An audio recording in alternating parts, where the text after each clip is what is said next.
only on the Metro for 2 stops, so that's only enough to skim through another section of the paper or read a couple of stories. I'm either thinking about what I just read, or I have in my head I have to do these things today. Yeah, as I walk to work, I'm usually either enjoying the nice weather or being sorry that it's raining. Just what's on the agenda for the day. And some days go according to plan and some days don't. My name is Jody Beck, and I'm the director of the Scripps Howard Foundation Semester in Washington program, and I've been here almost 7 years. Next month it'll be 7 years. A lot of people applied for it, but they said because I had both news experience in Washington and teaching experience that's why they hired me. So I started with the summer interns in the summer of 2003. I've been working to try to improve our technology, step by step making that happen.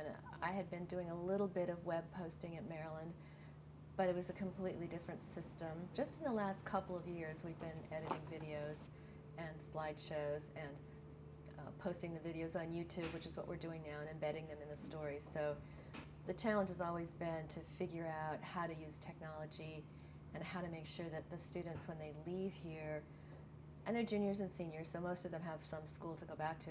When they leave here, they have some more of those skills. Universities are doing a better job, are beginning to do a better job at teaching at the undergraduate level, but a lot of them are still just changing their curricula, so they're behind where industry is. Industry's way ahead of most universities. And so oftentimes the students come here with pretty limited skills in multimedia.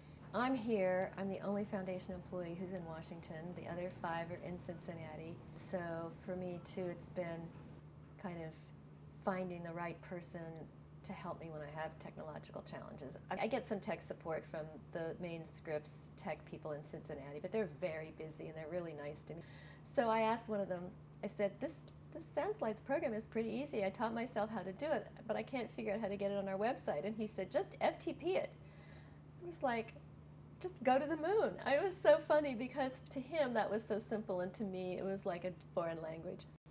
So he eventually realized I didn't understand what he was saying, and he wrote a program for me. So now all I have to do is hit a few buttons, and so it's a lot easier. But for the first few times that I was posting slideshows, and if I don't do it very often, I still have a cheat sheet for posting slideshows. But for editing, I also have some cheat sheets that I have and that I give to the interns if they don't know how to do it.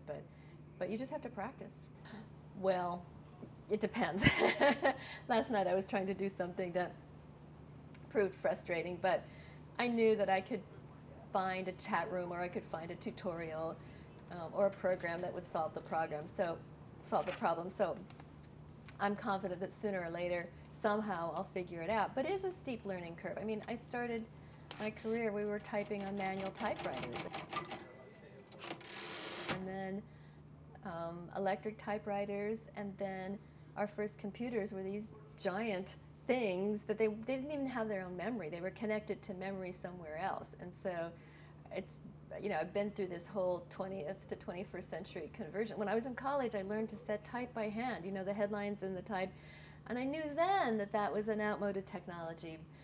How you communicate is so driven by technology, and you just have to learn the new technology. And I don't want technology to control me. And we have a little flip camera, and we have a little Canon camera that takes videos.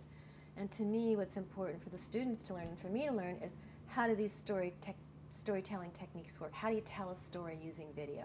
How do you tell a story using words? How do you tell a story using individual pictures or a photo gallery or a slideshow?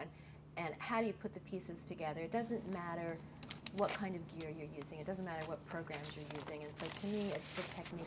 You have good days and you have not so good days in any kind of career or life that you have. And so I might get frustrated. I might need to just leave for a while, or that to me is getting away from it is important, whether you're writing a story that doesn't seem to be coming to you, or you can't learn. I mean, I was trying to learn this computer program last night, and I was close to getting ready to leave, and I realized it was going to take me longer than I thought, so I thought, this is a good time to stop, and I'll come back to it some other time, but I'll figure it out. I pretty much said I'm not going to learn HTML. I know a little bit of HTML, but I'm gonna let that go to the interns. I'm just going to draw that line right there. Okay, well, people my age or older, some of them really like it, and some of them are a little nervous by it. Some of them don't want to have anything to do with it. They think it'll never be useful. They don't want to have anything to do with it. And some people are used part of the technology. You know, most people have a computer and an email address these days. Some are on Facebook, some aren't. Some are on LinkedIn, some aren't. I think we all have friends who are more nervous about it. And I think maybe the older you get, or the older people are, they're less likely to adopt it. I had a professor when I was in grad school who was very good technologically, and I wasn't yet. And he said, the best way to learn this stuff is just to noodle around on it, just to experiment and try things out. And it was hard for me at first, but I eventually sort of realized that that's not a bad technique. And I do learn things that way. Some things I can't learn that way. Some things, like FTP it to the website, I'll never learn that by myself. But I didn't have a problem at all learning how to make a slideshow. So it's a balance.